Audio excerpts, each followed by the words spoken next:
Hello, everybody. It's probably Red. Okay, so today we're jumping into a tier list on level 4 weapons and fighters for Cataclysm Arcade, the Founders Edition. All right, we're going to start out with Makeshift Shield. Okay, so these are all going to be level 4. And Makeshift Shield gives +0 attack, and it's got a wield cost of 2. And it's Survivor. Okay? So if it doesn't give any attack, then what does it do? The wielder has armor 1 and response tap to block. Okay? So the armor gives it a little, and then you could put this on something that already has armor, and then it'll stack. Because you could have armor 2, armor 3. Pretty sure armor stacks. Anyways, but you could put this on something with a lot of health. It's going to take more attacks for your opponent to take this unit out. Maybe put it on something that doesn't have a great attack ability. That way that you can use its action for the turn or its tap for that turn to block. Yeah. And with agility, okay, I just checked just in case. I'm pretty sure if you can block twice if you have agility, all right? But this can kind of like move damage across your different units so that you have like a mass heal later, you could utilize that. If you got something that's a utility unit, you can save it, All right, so this is coming out a little bit later, but this is going to be at the point where you have enough things on board to where you want to protect them. And the wield cost isn't terrible. You could pay the wield cost and block multiple times to kind of spread around damage more. So that might be useful to you. I think this is a very interesting and actually quite potent card for the purposes of, I don't think it's like that strong, like card wise, but I think its effect is it's got a good effect. You know what I mean? Like, I want to put it in S tier because it's just such a good ability. Like, you just give anything the ability to block, plus throw in some armor 1.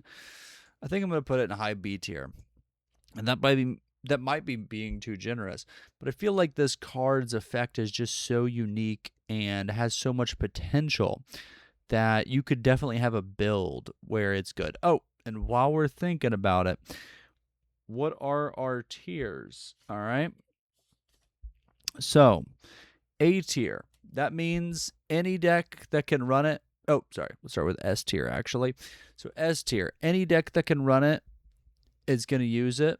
And this card is going to like warp the meta around it. A tier, it's good enough to be included in like a bunch of different decks. B tier, it's got some decks that can run it, and it's a solid card.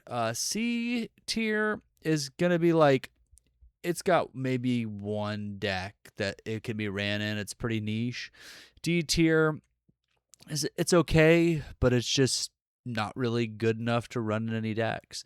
And then F tier is the absolute garbaggio. You don't want this in your deck. These are terrible cards, unless you want to try to break them and make them good, just like because they seem like they're so bad, but there's that hidden potential that's like, why can't this card be good? That kind of card. You know what I mean? All right, so yeah, Makeshift Shield. I hope I'm not wrong and it's actually an F tier, but I think this is a really good card. All right, Dog-Eared Passage, another very interesting equipment. Level 4 is definitely a level of very fascinating equipment or weapon cards. Okay, excuse me. Okay, so it's a level 4 Mystic subfaction. And this weapon has a wield cost of 3, and once again, we've got +0 attack. And I didn't mention this before, but all weapons enter wielded to fighters When this becomes wielded, the wielder gains stealthy this level, okay? So it can't be attacked for the rest of this level. So it's just giving you that nice, another defensive equipment, kind of um, securing that fighter for the turn. And you can re-trigger that by wielding it. So as you pass the dog-eared passage to another reader, they become stealthy. They go and they go and read it in some nook or window, and enjoy it. Yeah, or they learn the secrets of the unfinished subway and kind of, go through and find their own little path. But perhaps, I don't know if I would say more importantly, because I don't know which side of this effect is better. But right now I'm thinking that drawing a card when the wielder attacks, which is the second half of this, whenever the wielder attacks, draw a card, I think that's stronger.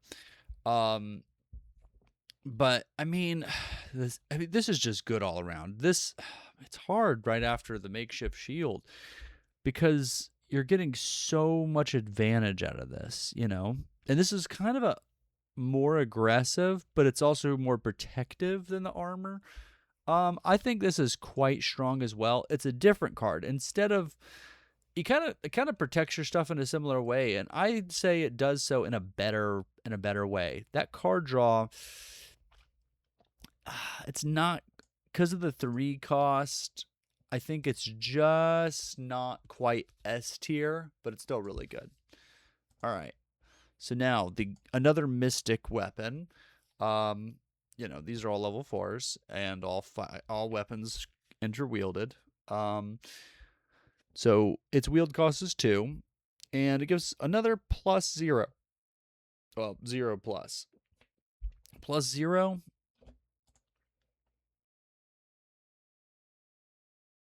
Yeah, it's not 0 plus, is it? Anyways, +0. When the wielder attacks, reveal the top card of your deck. You may play that card this level for its token cost, or if the level requirement is met, if you don't, put a +1 attack counter on the wielder, and you may put the revealed card in your discard pile. I think that this clearly wants to be compared to Dog-Eared Passage.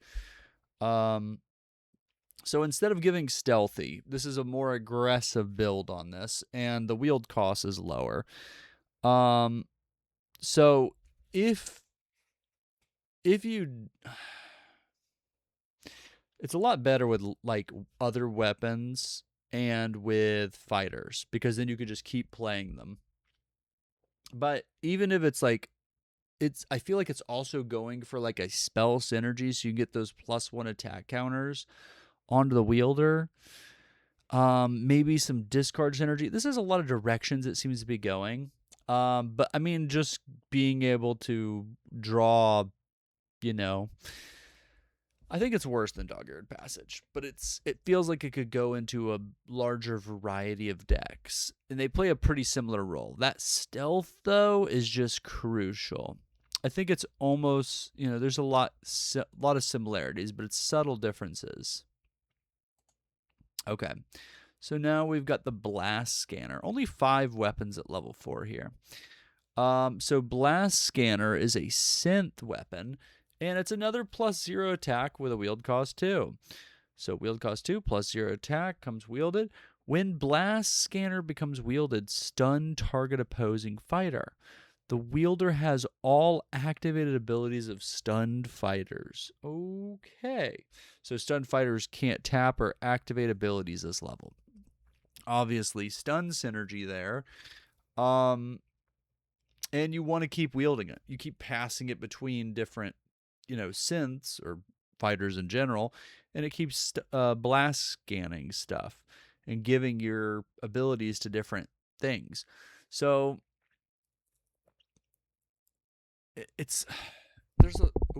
there's a lot of these cards. I think more so in Mystic subfaction, but also in Synth, where like in this case it's fighters, but a lot of ones that are like weapons. You want to be able to plan for like when you use these cards targeting a weapon, you want to have some of your own so you can target those, and you want them like that to be like a possible thing you could do just to have a backup plan. In the case, unless there's a deck that just doesn't run fighters, you're going to have targets. Now, if you're going to have a target with an activated ability, that's a different story. So this definitely feels like a sideboard card. I think it's going to be quite niche. It seems strong. It seems like it would be kind of rough to play against. It's kind of like a temporary removal that can keep being repeated. So in that case, it's like repeatable removal. It's just even baseline stunning something with none of the activated ability stuff going on. I think it's worth at least a C tier. There's going to be a couple decks that run it, but maybe I'm underestimating this.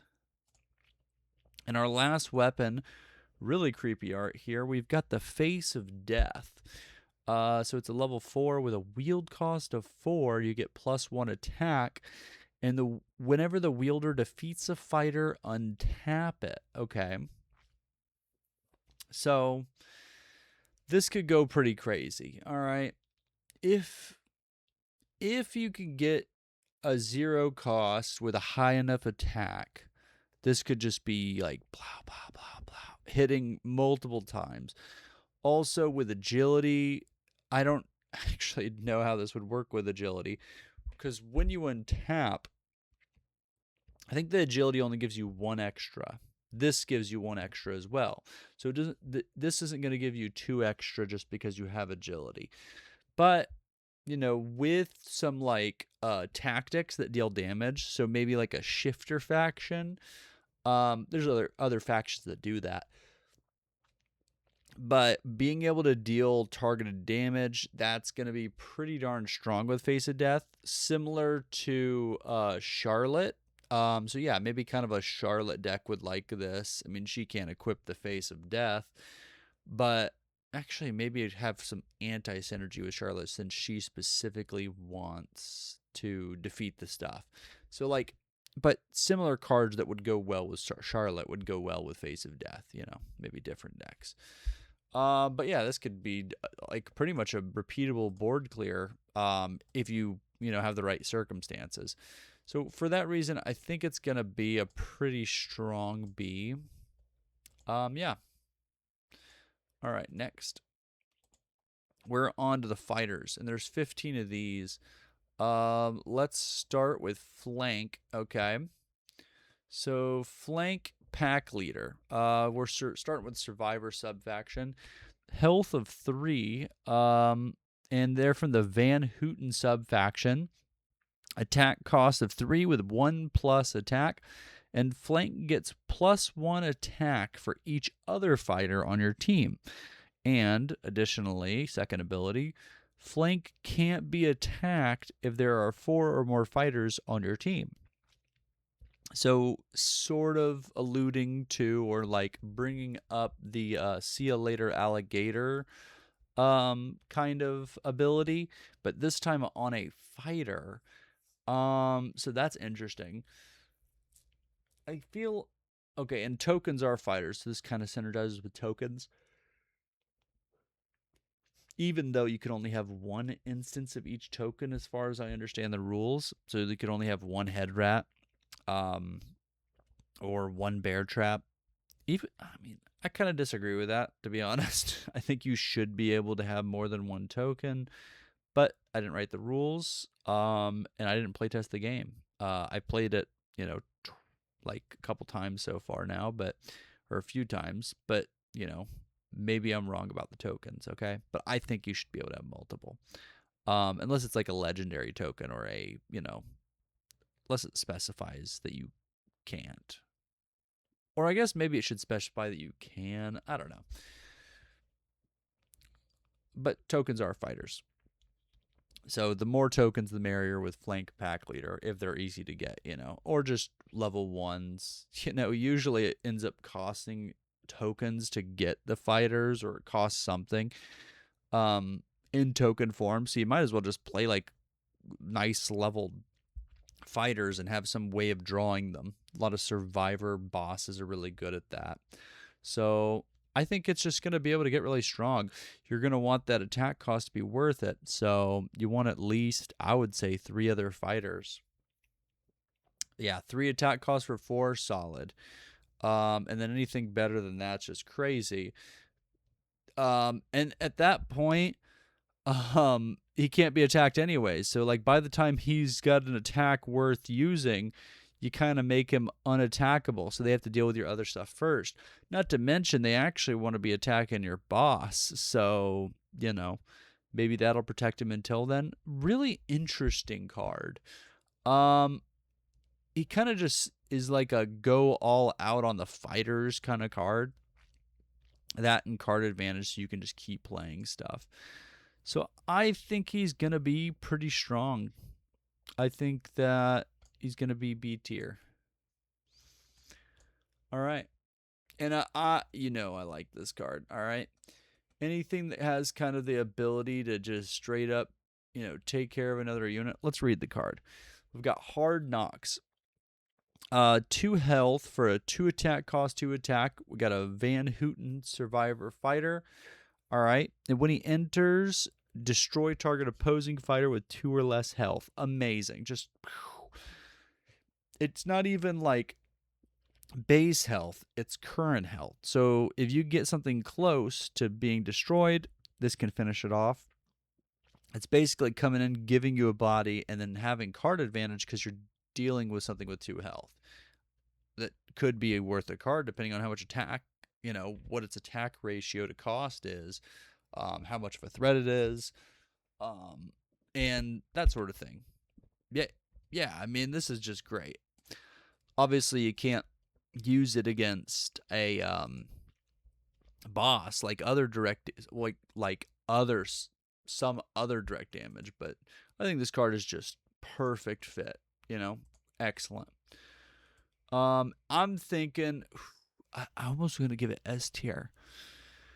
I'm thinking it's just under dog-eared passage, though. Okay.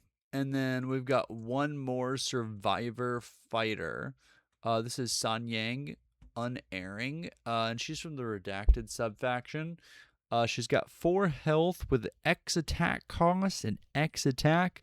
No, that doesn't mean 10. That means any amount, so variable. When San Yang enters, you gain 2 tokens.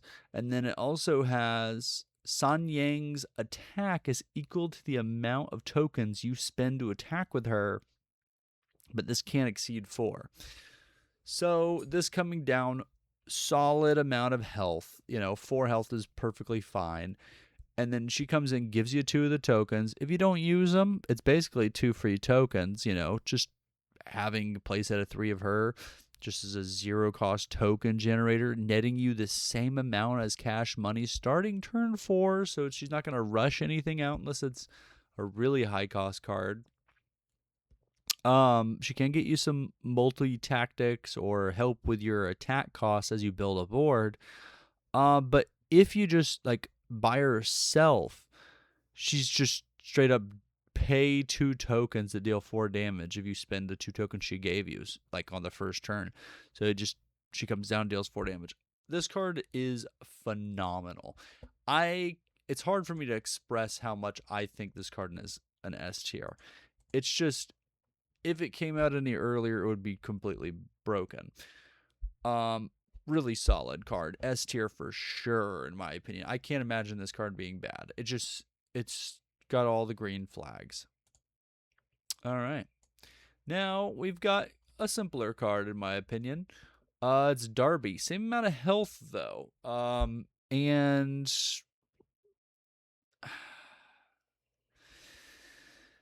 I think this is worse in a lot of ways than the last card we looked at.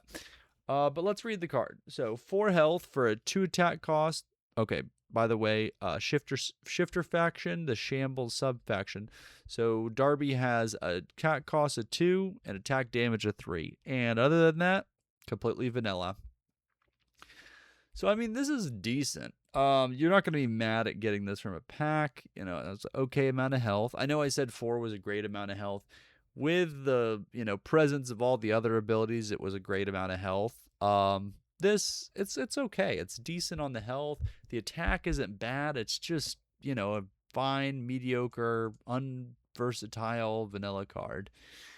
Uh, I'm putting in the it's not an F tier. Like, it would have to be actively bad to put in your deck, which I think it's playable. It's fine. You could run it, just you don't want to. And I'm sure I've been more generous to vanillas, but I guess today my patience, or with my current understanding of the game, I mean, at level 4, do you want to be running a vanilla? Unless it's got some really, okay. I'm giving it low C. I'm reflecting. I'm giving it low C. Okay. We'll see where it shakes out. It could be part of a meta deck. I don't know. But this is another level 4 shifter. This one's Gordo Collector. And I'm thinking this is a penguin. I thought the first time I saw it, it was a crow, but the Waddle faction, it just makes sense that it's a penguin. And then you see the orange right here on the cheek, kind of makes me feel it's the penguin. But Gordo's got an attack cost of 1 and attack damage of 1 as well. When Gordo enters, if a fighter on your team died this level, deal 2 damage to target boss or fighter. Okay, so really giving me some hard knocks, making me reminded of hard knocks vibes. It's a little bit harder to do, but the extra 2 health is nice. The attack cost to attack ratio means you can get in there, but it's not going to be as effective.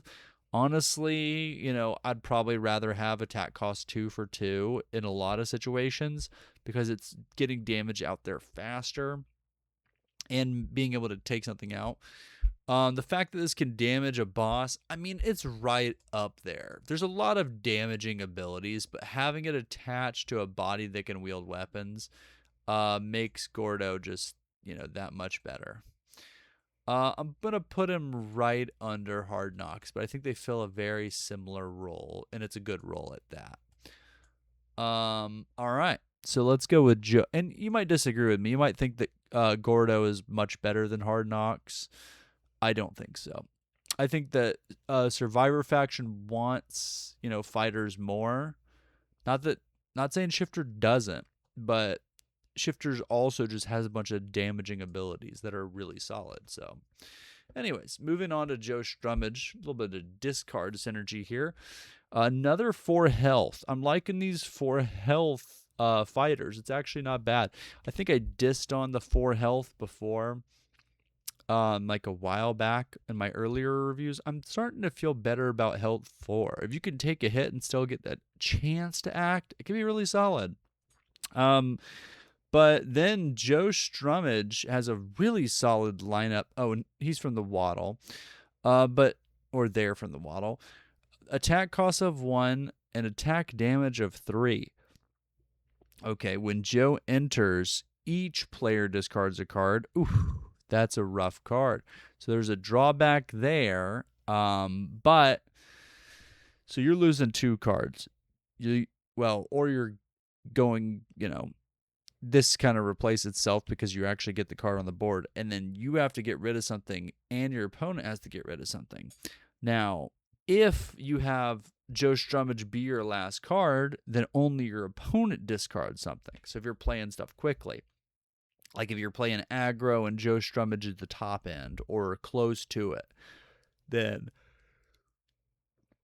you might have some really good turns there when you're playing Joe Strummage, and it's a one-sided discard with that 4 health, solid attack damage. I mean, this is sounding great. This is Christmas land. But a Joe can only attack if you have 1 or fewer cards in hand. So if you want to get to that scenario, you have to be doing that. You could, play other stuff that makes you discard to do that. That just seems desperate. Similarly, you could play Joe Strummage into Joe Strummage if he can't attack to empty your hand faster while also getting to do that to your opponent.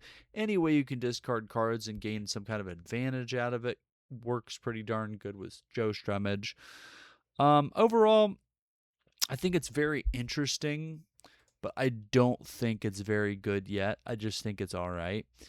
So I'm going to put it right there. I think it's just a bit better than Darby, which sounds terrible. But I think it's a lot of a lot of hoops to jump through. And I think it'll go into the discard deck, but not much other than that. I could be wrong. And then another card that would definitely go into the discard deck is Mumbly Peg. I think level 4 is a little steep, but the fact that it costs 0 essentially once you get to level 4 could be pretty good. Let's read the card. So Mumbly Peg is a fighter from the Shifter the Shifter faction, specifically the Waddle subfaction. Health 2, attack cost 1, attack damage of 1. Okay, kind of a light card for level 4, but when Mumbly Peg enters play, choose an opponent, and that chosen opponent discards a card. Okay, so one-sided discard leaves you behind a playable body, so there is a bit of card advantage there, and I think that's really solid. I know I'm kind of sound like a broken record, but I'm kind of getting Hard Knocks or Gordo Collector vibes, obviously from a different angle. And if your opponent has no cards in hand, it just doesn't do anything. And I think in the discard deck, it's going to be really pretty good. But I don't know if the discard deck's going to be good. So I don't know. It could be better. But I'm going to cautiously put Mumbly Peg here in the highest of B tiers. And then we've got Orson Quick Stinger. All right, so level 4 with 3 health. All right. And then Orson is from the Shambles Shifter main faction, Shambles sub faction. Attack cost is 1, attack damage of 1. The 3 health is really low. The attack cost is low. Okay, let's see what it's got going for it though. When Orson enters play, stun target fighter. Okay, so a little bit more stun synergy, so they can't tap or activate abilities this level. Sort of like stealth, but against that one unit on all your stuff. Kind of like a reverse stealth, It just makes one of their units not be able to take out Orson. So better on when they're playing on really heavier, harder hitting fighters. Yeah. So it's temporary removal, basically, kind of like a tempo piece. And then you could pay 2 to transform Orson. And what does transform do? Okay, so you've already gotten the advantage of it entering play, but then you transform it, destroy this fighter, reveal cards from the top of your deck until you reveal a fighter of that level or lower with a different name and put it into play, and then shuffle your deck. Okay, so it's level 4, you're playing out Orson, you got your tokens, maybe even already attacked with Orson. Your opponent's stuff is, one of their thing is stunned. Let's say they have 3 things, that's 1 stunned thing, they attack with 1, and then you transform Orson, and flip another Orson and stun their last thing. I mean, yeah, so you could chain these into each other, or other interplay effects, or chain your other transform cards into more Orsons. That seems really good. And it kind of requires a specific deck. I'm thinking, as far as stun goes, I don't know. Thinking like right here. Yeah. Okay, now we're moving on to the Mystic sub-faction of fighters. This one we're starting out with is Axel, Death Racer. So Axel's got 4 health. They're from the Incarnate sub-faction, and they've got attack cost of 1 and attack damage of 1. As long as Axel is phantasmal, he has agility. Okay, so how do they become phantasmal? 1 token cost.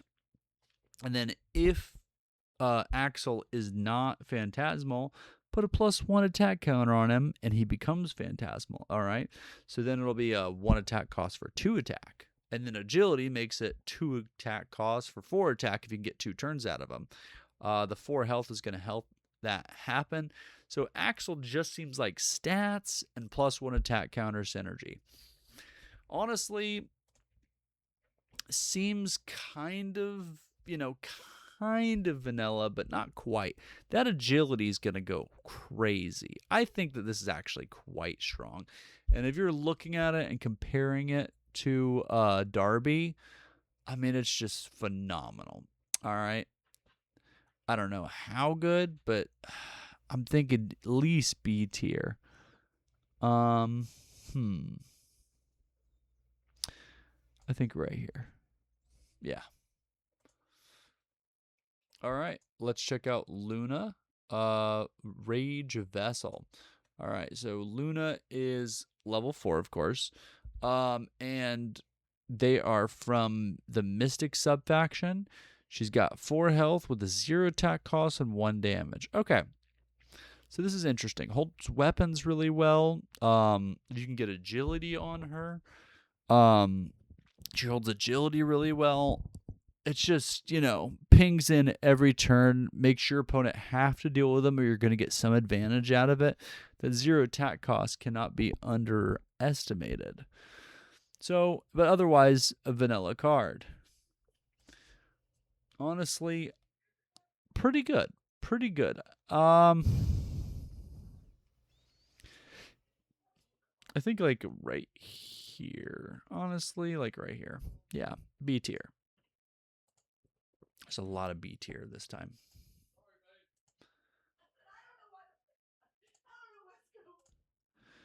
Okay, so that's Luna.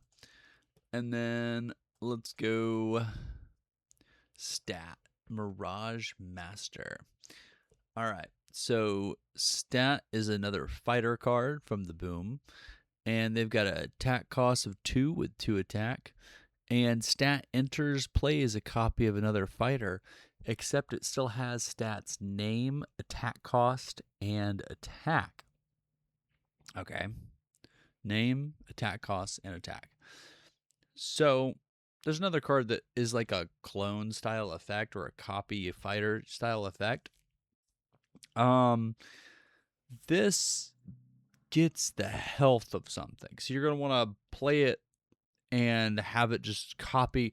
Also, it's leveled instead of having, I think the other one's a tactic. I'll have to check that out. But this just, and you can have 2 of the same card. Yeah. So 2 of the same card and then stats name. So, yeah, that's why. So you can have this and another fighter with the same abilities. And then it's a 2 attack cost with 2 attack no matter what, but you can copy something with very high health, some very strong abilities, some way to augment the fact that it's, a 2 attack cost for 2 attack damage, like agility. This is a very interesting card. I think as more cards are, brought forth into the game, this is going to, get to the point where it's quite usable.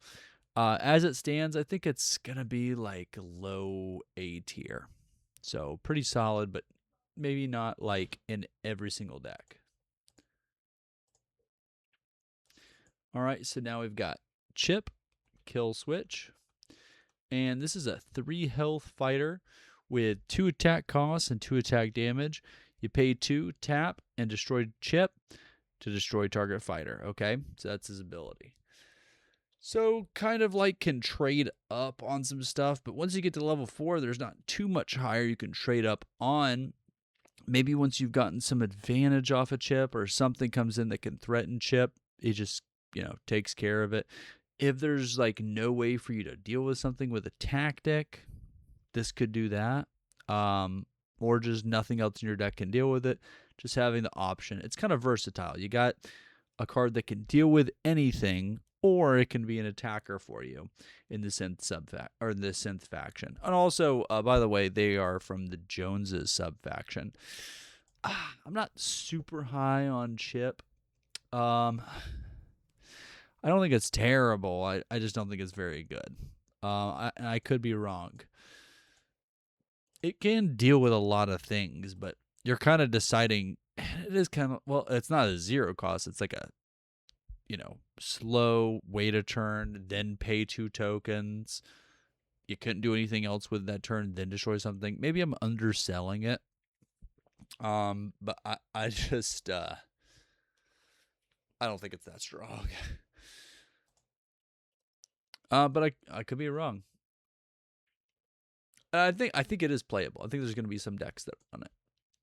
And also, for the Joneses, it really doesn't have that much to do with weapons.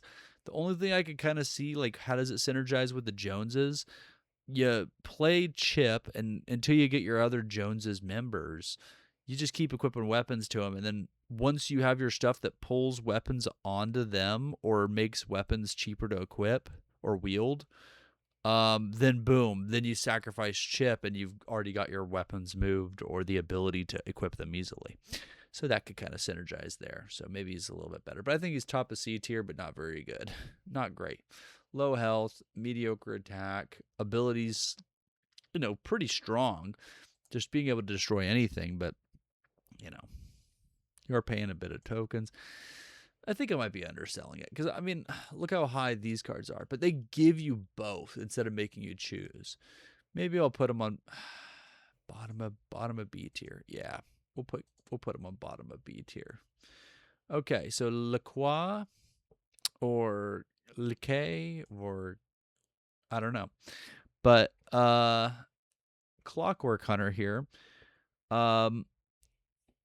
From the Endlings sub-faction, they've got 4 health and a 1 attack cost for 1 attack. Okay, so okay health, not great on the attack, but Lequay enters with 2 +1 attack counters. Then at the beginning of each level, remove a +1 attack counter from Lequay. So if you have a way to utilize these +1 attack counters, before you run out of them, then that's going to be a great advantage for you. And having that 1 attack for 3 damage, or like as soon as you play Lequay, not bad. And it kind of makes a bad investment for your opponent to spend damage dealing with this, since it's going to, like, over time get worse. So you're going to be able to get your 3 damage, then your 2, and then you're stuck with 1. Unless you can bring this back up, sacrifice it for an effect. Otherwise, use this card. Maybe later you equip it with weapons. I don't think it's great, but I don't think it's terrible. I mean, I keep putting stuff in B tier. Honestly, now that I think about it, I think that's good. C tier. All right, let's go. Paya, laser focused. And Paya's a 4 health from the Deface sub-faction, 3 attack cost, 4 attack damage. When this enters, you can destroy an enhancement you own, and if you do, draw a card. So enhancements are weapons that are wielded, a +1 attack counter, or a fortified synth, okay? Well, the synth that is fortification. Yeah. All right. So that gives you a way to utilize those resources and have synergy with them. So Mystic Sub-faction or Heavy Synth, those are going to be great routes for you to go. And then having a response, additionally, Paya has response to Fortify. So another way that Paya can be used is by giving 4 health to another synth. And that's straight from your hand. In response, they take lethal damage. It's a key utility piece you need on your team. You throw this out, and it's basically, quick healing, except it can overheal. Excellent card. All right, so it's very versatile, both giving you a way of utilizing your resources to cycle through and gain potentially card advantage, especially in the case of a +1 attack counter. So I'm thinking that this is going to be like high A tier. Like, I think it's like kind of, I think like right here. Yeah, I think that's really solid. And our last card of the day here is going to be Vengeance de Milo. All right. Or Vengeance de Milo. I don't know. But she's a level 4 endling. Definitely getting Terminator 2 vibes with like the liquid metal. But she's got 3 health, 2 attack cost with 2 attack damage. She's from the endling subfaction. And when Vengeance de Milo enters play, deal 2 damage to target fighter. And if that fighter is a shifter, deal 4 damage instead. So kind of a sideboardy card. Looking at the stats, actually pretty good. All right. So even just as a baseline, even if it's not going up against fighters, I think that Vengeance de Milo is pretty amazing. I mean, just comparing it here between these two, I don't think it's gonna be like, if you're counting all the single faction decks and 2 faction decks, all things equal, that's like 10 different decks. I would say, let's see, 3, 4 out of those 10 decks, so like 40% of the time, rough estimate, you're going to encounter something with Shifter and you're going to deal 4 damage to it. I don't know. This just seems really good. Quite a strong card. Well, if you enjoyed the video, go ahead and give me a like and a subscribe, please. I definitely enjoyed making it. So have a good one. Talk to you soon.